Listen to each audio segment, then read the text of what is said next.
Bom, olá pessoal, tudo certo? Hoje a gente vai dar continuidade ao nosso curso e depois a gente ter terminado química orgânica, a gente vai entrar na química ambiental, que é um assunto que tem ganhado uma certa notoriedade nos últimos anos, principalmente nas últimas décadas, porque os problemas ambientais eles têm se agravado.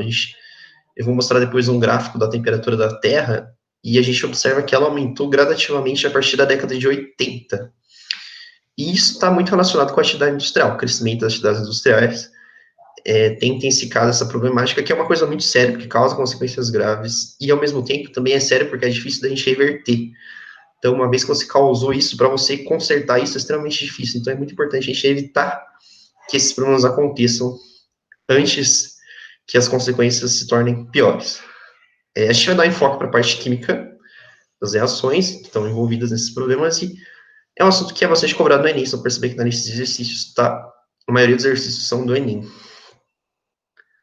A gente vai falar sobre os problemas sendo eles a chuva ácida, a gente vai falar sobre o efeito estufa, a intensificação do efeito estufa, que é o grande problema, né? O efeito estufa em si, ele é uma coisa positiva, mas ele tem aumentado e tem agido negativamente com relação à temperatura da Terra. A destruição da camada de ozônio, que é, de certa forma, parecido com as consequências do efeito estufa, mas, ao mesmo tempo, são fenômenos diferentes. E sobre detergentes, que estão relacionados com não a poluição da atmosfera, mas a poluição dos rios e lagos. Bom, a chuva ácida. Por que a chuva ácida é prejudicial? Porque a chuva ácida ela destrói vegetações, então ela causa danos às folhas. Isso é prejudicial à agricultura, como também pode ser prejudicial para o ecossistema inteiro. Então, a chuva ácida, a gente tem uma foto aqui de um caso extremo, que a chuva destruiu uma floresta. E isso, dependendo das condições, dependendo da sua acidez, pode ser bem grave. A chuva ácida também é prejudicial por conta dela reduzir a fertilidade do solo. Então, o solo ácido é um solo que não é possível plantar. Isso também atrapalha a agricultura e os ecossistemas. E a chuva ácida ela também age em algumas substâncias, como, por exemplo, o carbonato de cálcio, que é um dos componentes do mármore, ele é degradado pela ação da chuva ácida. Então, não só essas estátuas que acabam tendo um prejuízo cultural, mas também edifícios que têm esse composto.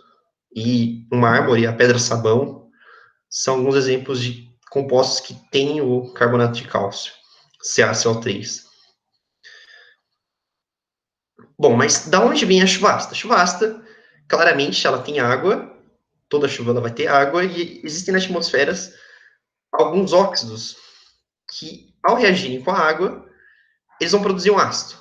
O que acontece é que existem alguns óxidos que reagem e formam ácidos que não são fortes, que não são perigosos, e tem alguns óxidos que reagem e formam ácidos fortes. Então, por exemplo, o CO2, que é o gás que a gente espere mesmo, ele reage com a água e forma um ácido que não é forte. E isso faz com que a chuva naturalmente tenha um caráter ácido, o que em si não é um problema. O grande problema é quando ela faz um ácido muito forte, quando ela tem um caráter muito ácido, um pH muito baixo. E os principais ácidos que atuam gerando essa chuva que pode ser perigosa, desculpa, os principais óxidos, são o SO3 e o N2O5, que vão gerar o ácido nítrico e o ácido sulfúrico. Esses sim são perigosos, esses sim podem ser prejudiciais. Então, coloquei alguns exemplos de algumas reações que acontecem naturalmente na formação da chuva. Se a gente colocar CO2 e reagir com água, a gente vai formar ácido carbônico, que é um ácido fraco, que não tem problema. O problema mesmo se eu tiver CO3 reagindo com água, N2O5 reagindo com água, porque sim vão formar ácido sulfúrico e ácido nítrico.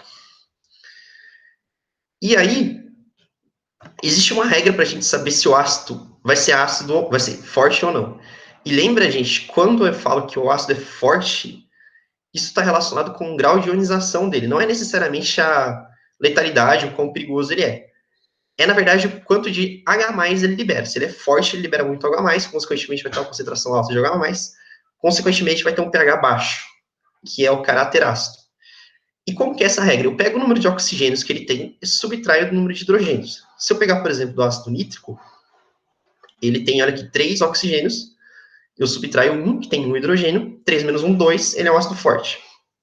Mesma coisa para o ácido sulfúrico, eu pego 4, que tem no oxigênio, subtraio 2, o resultado dá 2, ele é um ácido forte. Se eu pego, por exemplo, o ácido carbônico, eu tenho que fazer 3 menos 2, isso dá 1. Ou seja, ele não é um ácido forte. E assim ele não é prejudicial. Tanto que o ácido carbônico está presente em refrigerantes. Então, a gente toma ele, ele não tem um pH extremamente baixo, ele não tem essa periculosidade que os outros ácidos têm. O ácido sulfúrico, ele é um agente desidratante, então se você colocar ele em contato com a pele, ele causa queimadura, e é por isso que é bem perigoso. Aí, o que vai acontecer? Imagina que eu tenho esses ácidos e eles entram em contato com o carbonato de cálcio, né?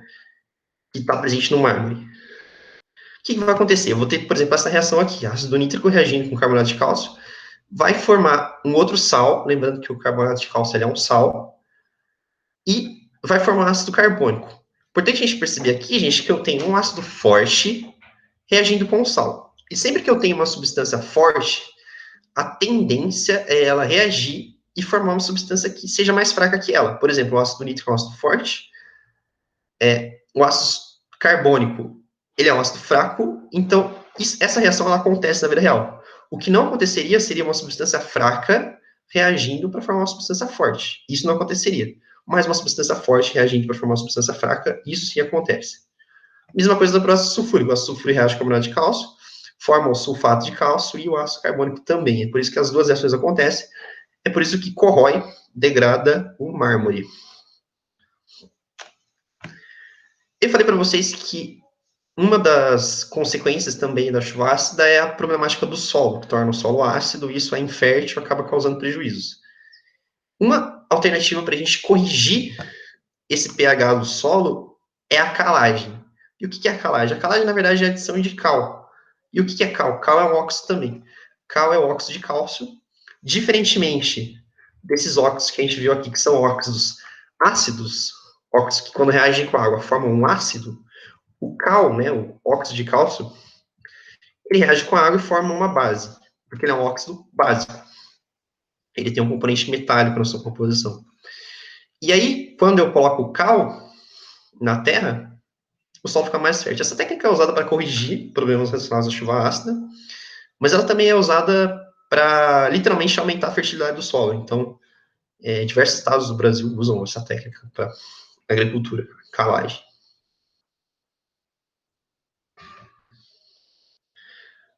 Aí, gente, eu trouxe um gráfico aqui. Eu peço desculpa porque esse gráfico está em inglês, mas acho que dá para a gente entender.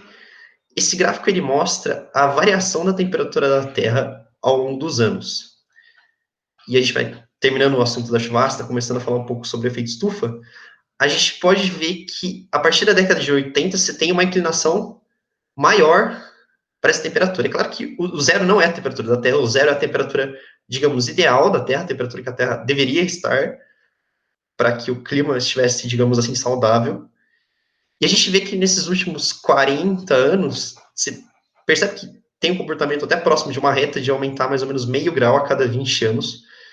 E por mais que isso pareça pouco em termos de a gente sentir, né, o calor, isso causa uma série de consequências. Então, se a gente olhar no site, esse gráfico eu tirei do site da NASA, e aqui tem um link para vocês verem as consequências disso. Ele mostra com dados, né, o que isso causa. Então, eles vão citar algumas coisas tipo aquecimento dos oceanos, catástrofes naturais, acidificação dos mares.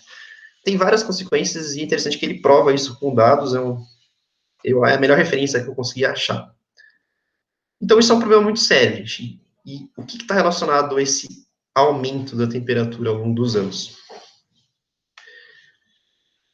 Uma coisa que está relacionada com esse aumento da temperatura é o efeito estufa. E o que é o efeito estufa? O efeito estufa é mais ou menos assim. Imagina que o Sol ele emite radiação para a Terra. E essa radiação ela tem possibilidades. Ela pode nem sequer entrar na Terra, ela pode ser barrada na atmosfera. Ela pode entrar, bater na Terra, refletir e ir embora. Mas a maioria dessa radiação, ela entra na Terra e por conta dos gases que existem na atmosfera, ela fica retida. Ela entra na Terra e não consegue sair. E ela fica circulando em volta aqui da Terra sem sair. E esse efeito a gente chama de efeito estufa. É essa retenção do calor vindo do Sol. E esse efeito estufa, ele é extremamente positivo. Por quê? Porque ele faz com que a temperatura da Terra fique relativamente constante, fique estável. Então, só fazer uma comparação, a temperatura da Terra é, em média, 15 graus. Não oscila muito do dia para a noite. Na Lua, onde não tem atmosfera, a temperatura chega a 100 graus de dia e menos 150 à noite. Então, se não fosse o efeito estufa, as consequências da variação da temperatura seriam muito grandes e muito provavelmente não teria vida humana na Terra. Então, o efeito estufa ele é um fator positivo.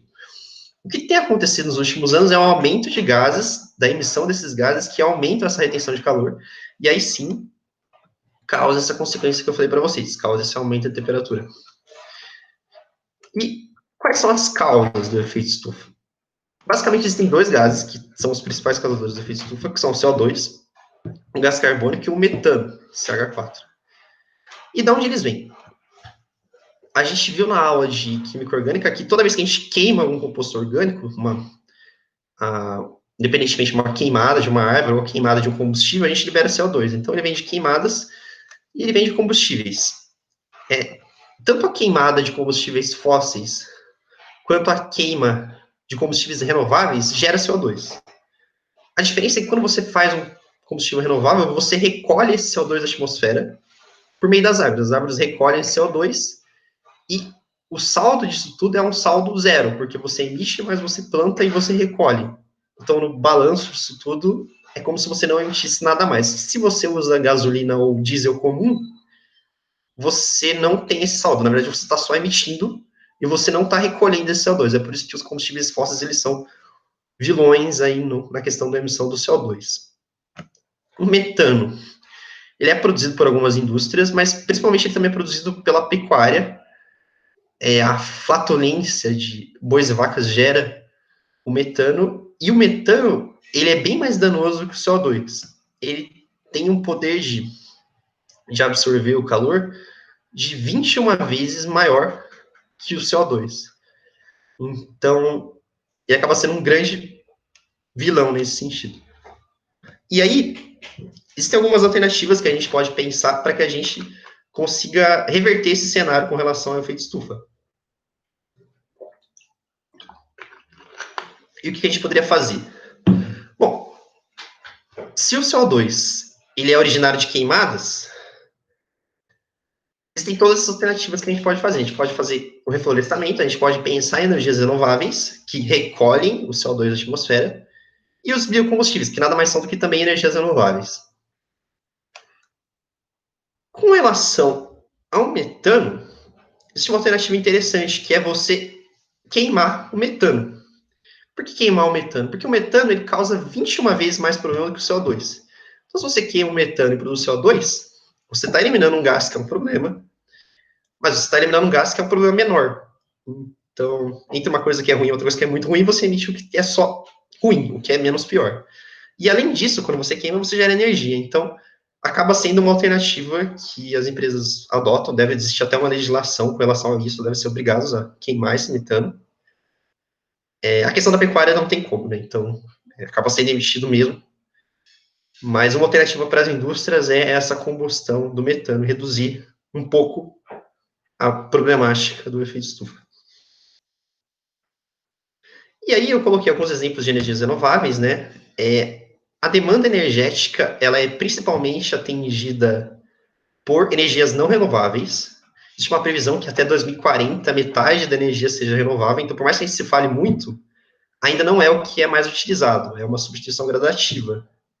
O Brasil ele usa bastante energia hidrelétrica, mas ainda em questões globais, a energia não renovável, os combustíveis fósseis, eles são a principal fonte de energia. Então, as alternativas seriam energia eólica, energia solar, biocombustível, biodiesel ou etanol, e energia hidrelétrica, se ela for bem planejada, né?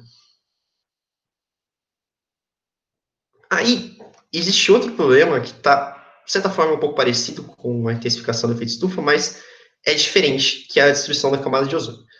Quando a gente falou de efeito estufa, a gente falou de emissão de calor que vem do Sol, certo? E esse calor ele fica retido na superfície da Terra. Quando eu falo de camada de ozônio, na verdade eu estou falando de radiação ultravioleta. Então, são ondas diferentes.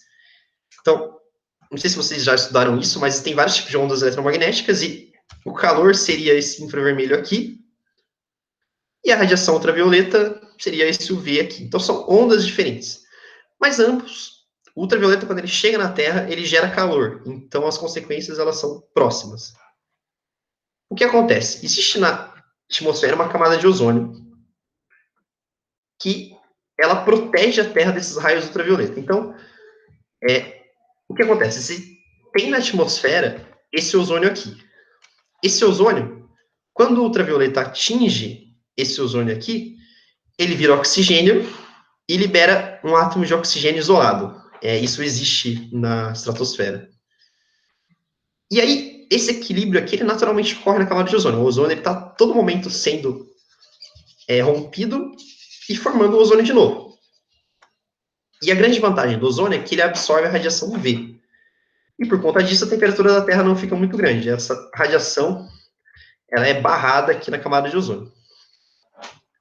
Se existe um buraco nessa camada de ozônio, ou seja, se existe uma região onde não há ozônio, a radiação UV, ela entra, e ela entra, se tiver um buraco maior, ela vai entrar proporcionalmente, ela vai entrar com uma grande intensidade e vai causar um aumento de temperatura também.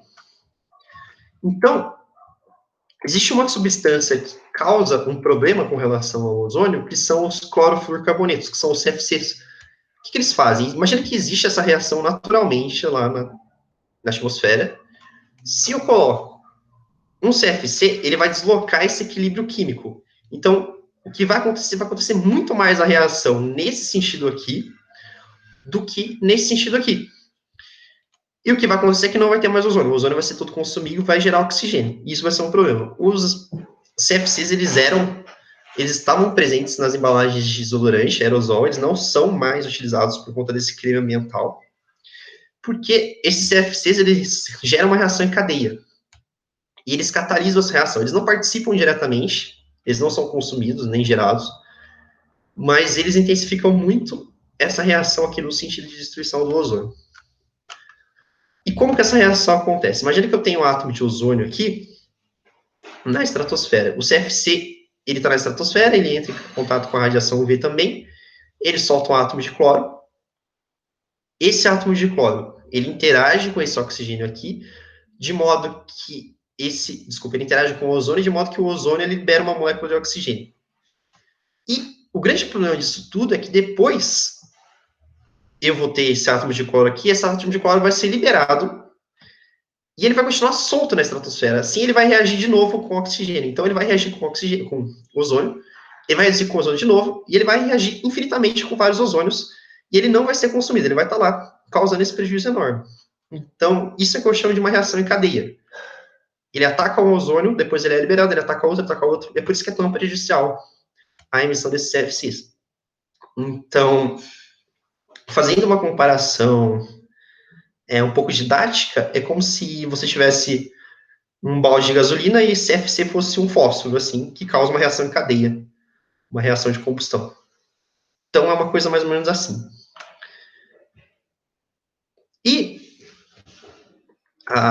uma questão também que eu queria comentar é que existem poluentes de lagos que também são muito cobrados, e esses poluentes são os sabões e detergentes. Todo sabão, ele causa um certo prejuízo para o ecossistema, porém, existem os sabões que são, existem os detergentes que são extremamente prejudiciais. E por que isso? Porque os detergentes muito prejudiciais são aqueles que não são biodegradáveis. Então, o sabão, lembra da aula de química orgânica, da fórmula do sabão? O sabão, ele é um composto de cadeia longa.